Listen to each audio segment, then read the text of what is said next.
Sejam todos bem-vindos ao Apostolado São Tomás de Aquino. Eu sou Arlan e hoje irei falar sobre a questão da bula Quo Primum Tempore, que é utilizada por muitos tradicionalistas, principalmente os da tese de reconhecer e resistir. Talvez também tenha algum tipo de popularidade, eu não sei, não tenho certeza sobre isso, dos que aderem à tese de Cacitiacumas, ou seja, essa é de privacionismo. Eu não tenho certeza, estou apenas presumindo, mas é mais certo que é muito popular entre aqueles que aderem à ideia de reconhecer e resistir. Ou seja, eles reconhecem como legítimos pontífices, como papas que têm autoridade, podem utilizar essa autoridade, os papas São João XXIII, né, desde João XXIII até o atual Papa Francisco, mas não aderem a diversos de seus ensinamentos, desobedecem ao Papa, por vezes tratam a missa de São Paulo VI, né, o missal, por ele promulgado como sendo ilícito, protestantizado, né? Bem, eles costumam muito usar esse argumento, tentar acarretar para si uma autoridade, um dogma especial da qual primum tempore que os permite desobedecer, descartar completamente o missal de Paulo VI. E estes mesmos, claro, já estão habituados a descartar a infalibilidade passiva, né? A infalibilidade negativa. Para eles é como se não existisse, né?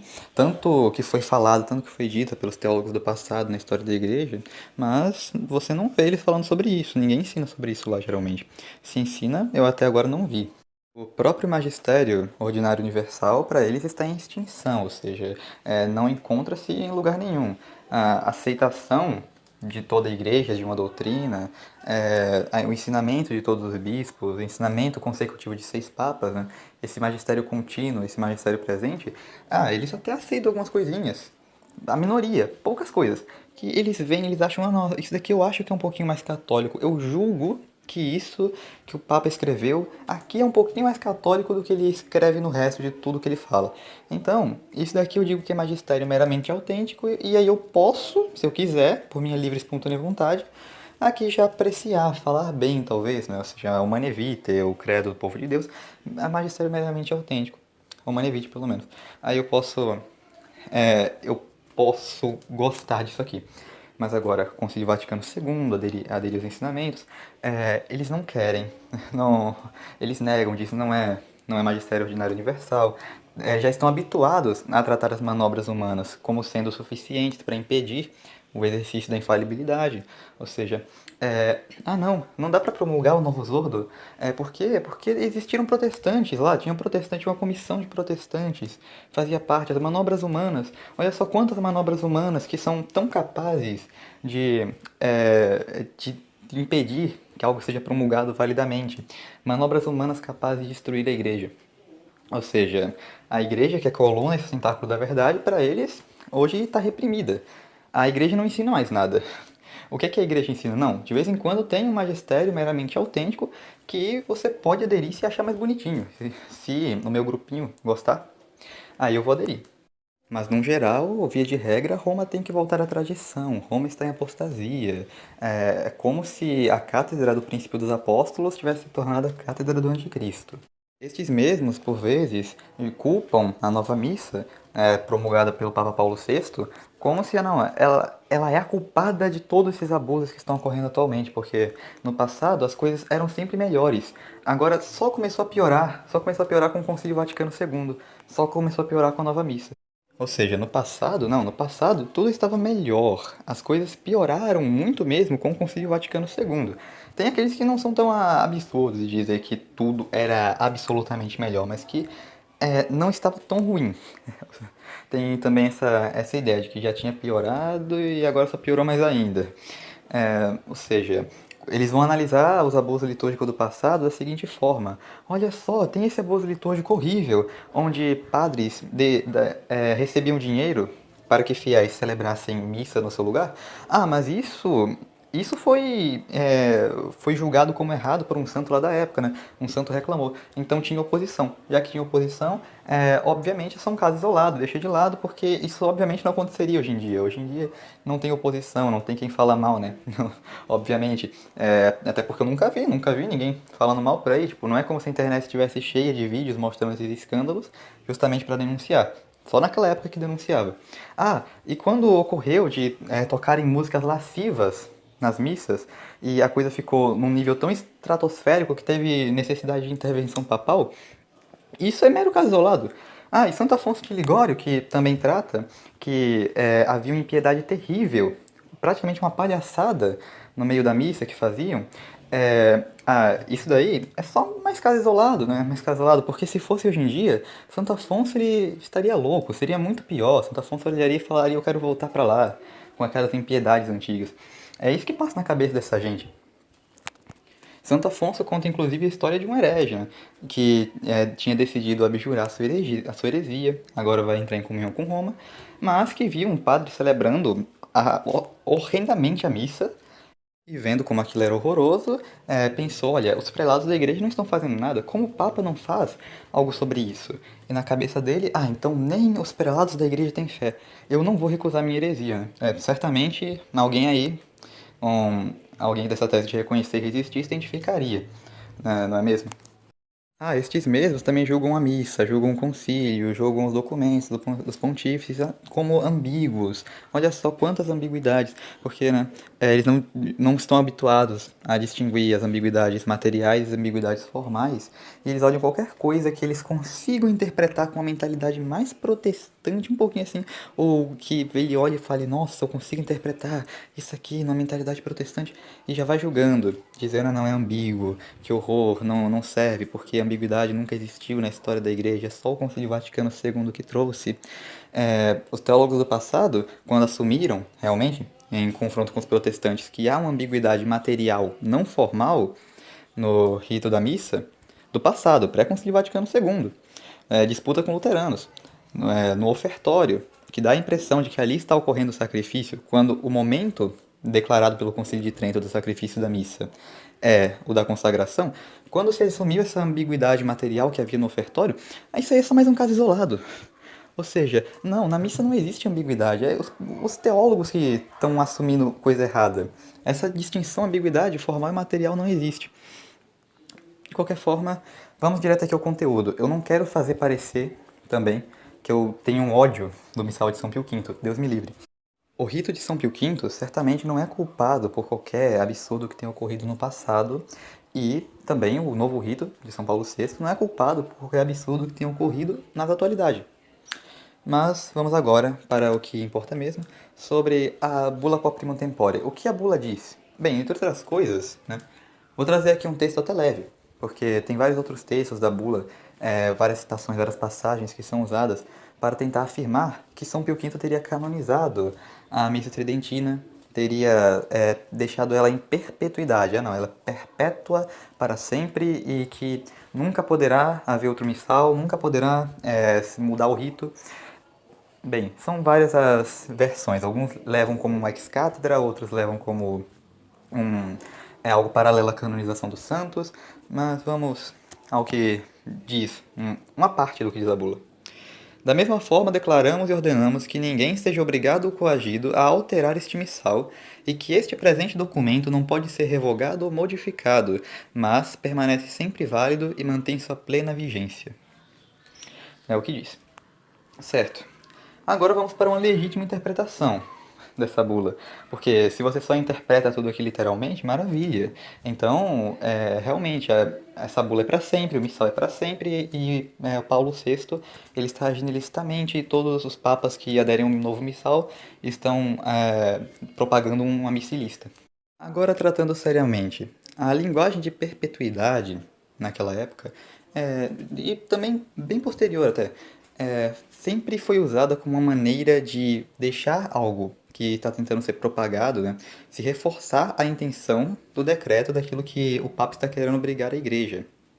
Mas, claro, isso não implica que ele esteja querendo obrigar que essa disciplina seja inalterável, até mesmo por seus sucessores. E a prova de que não significa isso, vocês podem ver não apenas em textos fora dos escritos de São Pio V, mas até mesmo no que escreveu São Pio V. Porque ele, além de ter utilizado essa linguagem na promulgação do missal, na Quo Primum Tempore, usou também da mesma linguagem na Bula Quodie Nobis, sobre o breviário. E vamos ver o que é que ele diz. Declaramos que este breviário esse breviário que ele está promulgando, em nenhum momento pode ser alterado no todo ou em parte. Nem em parte você pode alterá-lo. Que nada pode ser acrescentado ou tirado dele, e que todos aqueles que são obrigados por lei ou por costume a recitar ou cantar as horas canônicas, ou seja, a exemplo os padres são obrigados a rezar a liturgia das horas, né? São obrigados a rezar o breviário. As horas canônicas, segundo o uso e rito da Igreja Romana, ficam agora expressamente obrigados perpetuamente a recitar e entoar as horas, tanto de dia como de noite, segundo a precisão e a forma deste breviário romano, e que nenhum daqueles a quem este dever é formalmente imposto pode satisfazer esse dever, senão apenas nesta forma. É o que ele escreve na bula Quodia Nobis. Será que isso não era apenas uma linguagem jurídica? Ele canonizou de vez o breviário? Acabou? Olha, São Pio X, que é o homem que todo mundo concorda, praticamente, ou seja, os, os católicos, os que estão em comunhão com o bispo de Roma, o Santo Padre Papa Francisco, aqueles da tese de reconhecer e resistir, os da tese de Cacitiacum, os sedivacantistas totalistas, todo mundo concorda com São Pio X, que ele é o homem mais tradicional na visão dos tradicionalistas. Bem, ele alterou o breviário. Que coisa, não? Ele alterou o breviário de forma que recebeu críticas até como as seguintes.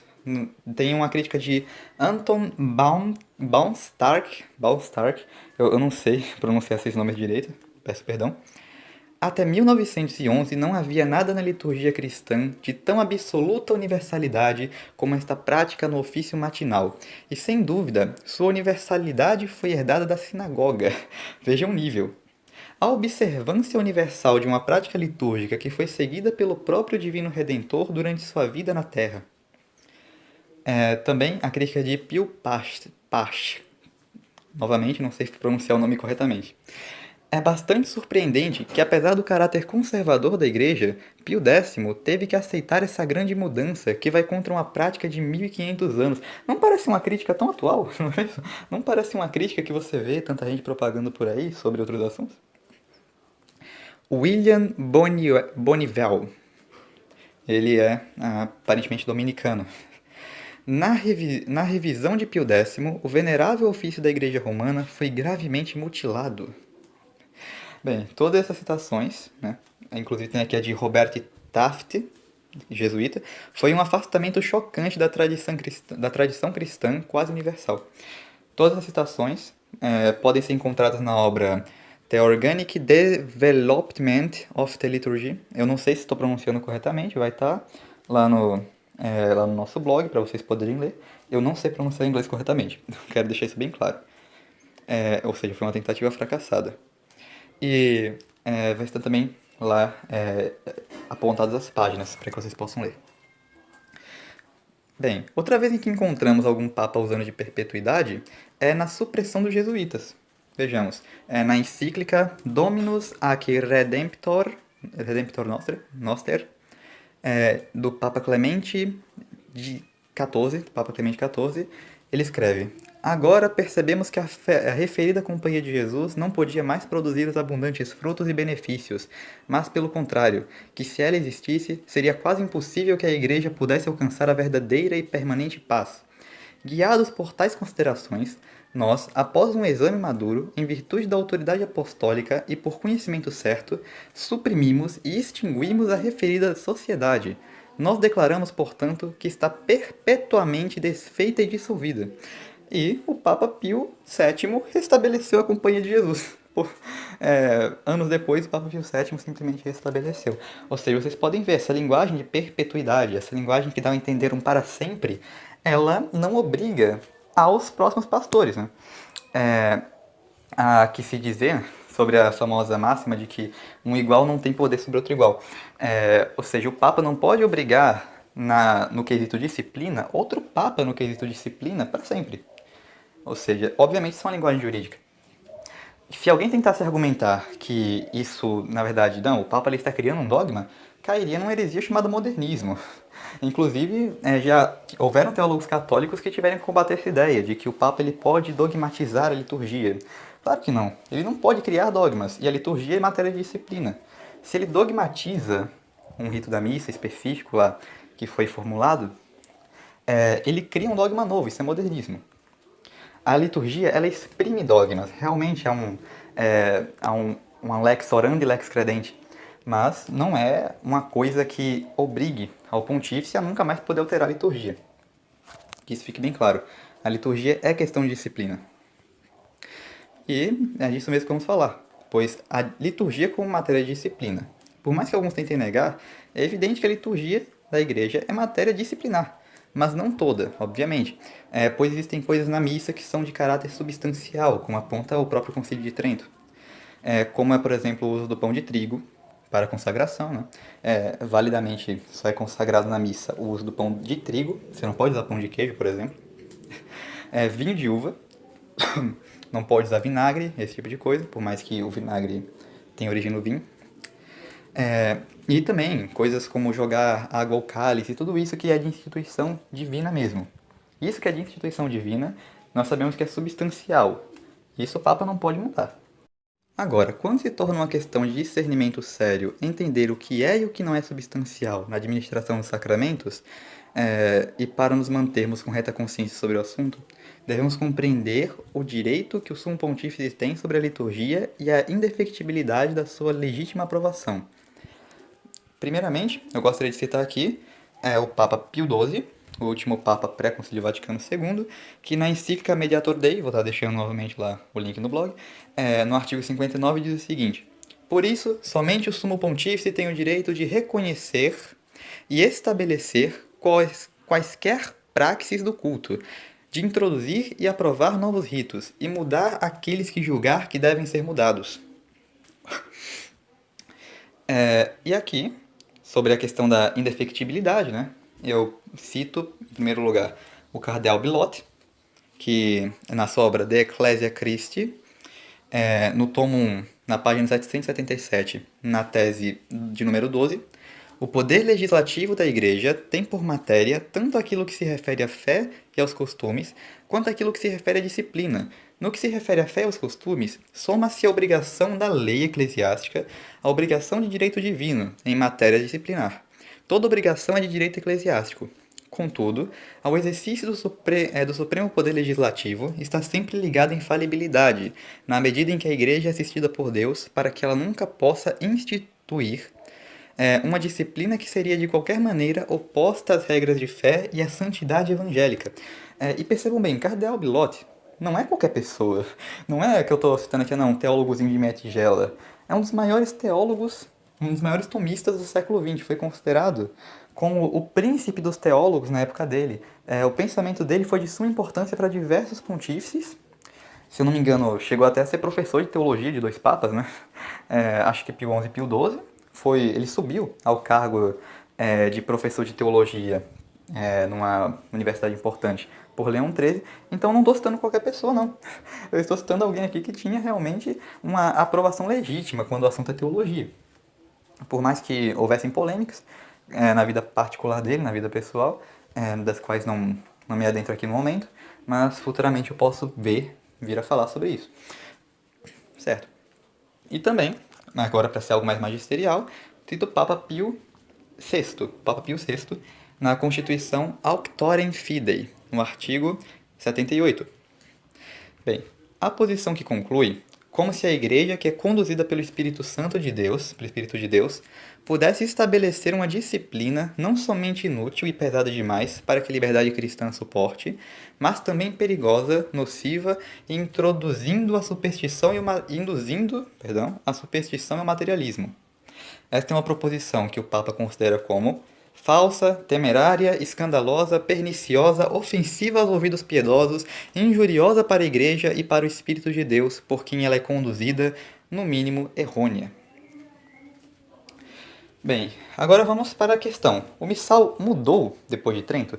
Houveram mudanças antes da reforma de São Paulo VI, antes de João XXIII? Houveram. A verdade é que houveram. E vamos fazer aqui essa breve comparação. O missal de 1604, né? Já era de um Papa Clemente, não lembro qual Clemente no momento, perdão, mas algumas mudanças que ocorreram do missal 1604 e o Missal de 1604. Ou seja, isso é muito antes do Missal de São Paulo VI, tá? Ele suprimiu a primeira antifonia, acho que é lá na entrada da missa, né? Dividiu a oração Summe Sacerdos de Santo Ambrósio em sessões para vários dias da semana, incluiu nas rúbricas o uso de sino, incenso e tochas, suprimiu as palavras todos os pecados após o confiteor, suprimiu o verso Dignatur Domine, que era dito pelo celebrante enquanto ele incensava o altar antes de dizer o introito, e novamente quando o altar é incensado antes do ofertório, nas missas solenes. Suprimiu a menção do nome do rei no cânon, as palavras todas as vezes que fizerdes estas coisas, ou seja, ec quod siescunque, deixaram de ser ditas durante a elevação do cálice e passaram a ser ditas após a elevação, suprimiu a rúbrica de tríplice bênção no final das celebrações solenes e reservou somente aos prelados. Tudo isso foram mudanças que vieram com o missal de 1604. Dá pra ver que houveram essas mudanças sim, né? E para terminar sobre o assunto, eu quero dizer aqui o que é que São Paulo VI achava sobre isso, ou seja, o Papa que promulgou a nova missa, que tantos odeiam, tantos querem invocar a autoridade de São Pio V contra ele. O que é que o Papa tem a falar sobre isso? Em São Paulo VI, no consistório de 24 de maio de 1976, diz: a adoção do novo Zordo certamente não fica a critério dos sacerdotes ou dos fiéis. O novo Zordo foi promulgado para substituir o antigo, após madura deliberação a pedido do Concílio Vaticano II. Da mesma forma, nosso santo predecessor, Pio V, tornou obrigatório o missal reformado sob sua autoridade, seguindo o Concílio de Trento. Exigimos a mesma disponibilidade com a mesma autoridade suprema que vem de Jesus Cristo. Aí ele vai dissertando, né? Porque esse é um consistório direcionado justamente para responder a algumas questões que estavam havendo por causa do arcebispo Marcel Lefebvre, que para alguns é o criador dessa tese da eternidade da missa tridentina pela bula Quo Primum Tempore. Eu acho que isso deve ter ficado claro o suficiente para vocês, que vocês tenham entendido exatamente do que se trata o assunto e que tenha servido para dissipar as suas dúvidas. Questões futuras podem ser mencionadas aqui sobre esse assunto e eu gostaria que vocês que estão assistindo compartilhassem o vídeo, compartilhassem o texto que vai estar na descrição e no comentário fixado, que lessem também o texto para que possam ter acesso a algum conteúdo que eu tenha deixado lá, talvez deixado escapar, não tenha falado aqui, ou que tem algum link que vocês possam acessar. E até um próximo momento. Fiquem com Deus.